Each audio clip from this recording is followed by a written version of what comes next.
आरती जैसे ही कमरे से निकलती है, फ्लोर के टाइल्स धीरे धीरे हिलने लगते हैं और लगता है जैसे हवेली का हर कोना उसका पीछा कर रहा हो। एक पल के लिए उसने सोचा, बस मेरा दिमाग खेल रहा है। पर जैसे ही वो आगे बढ़ी, डोर के पीछे से उसकी आवाज़ खुद बोलती सुनाई दी, यहाँ से तुम वापस नहीं जा सकती। आरती ने मुड़कर देखा, कोई नहीं था, पर उसके शैडो ने इंडिपेंडेंटली मूव करना शुरू कर दिया, जैसे उसका शैडो खुद कॉन्शियस हो। फिर एक और कमरे में घुसते ही पेंटिंग के चेहरे जिंदगी ले गए। चेहरे हंस रहे थे, फिर अचानक रो रहे थे, और एक चेहरा आरती की तरह बदल गया, जैसे हवेली ने उसके दर्द को अपने कैनवस में उतार दिया हो। आरती ने एक कदम आगे बढ़ाया और फिर फ्लोर के नीचे से एक हाथ उठा, एक ऐसा हाथ जो उससे खींचने लगा।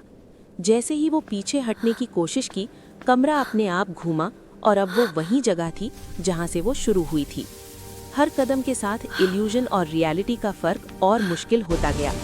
एक पल लगता कि विंडोज में हवेली के अंदर कोई खड़ा है, दूसरे पल लगता कि आरती खुद के अंदर फंस गई है और हवेली उसका दिमाग पढ़ रही है। हर आवाज़, कभी हंसी कभी चीख, उसके अंदर से निकल रही लगती थी, पर उसके होठों ने कुछ नहीं बोला।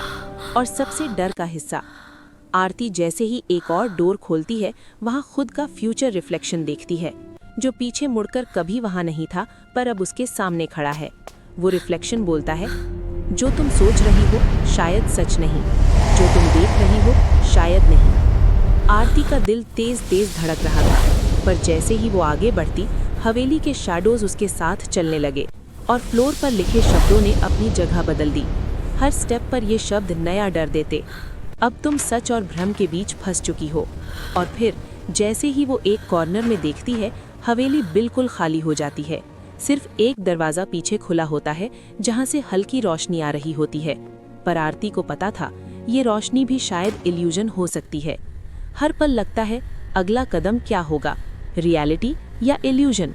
और जैसे ही तुम सोचो, हवेली खुद जलती है और तुम्हारा डर तुम्हारा गाइड बन जाता है।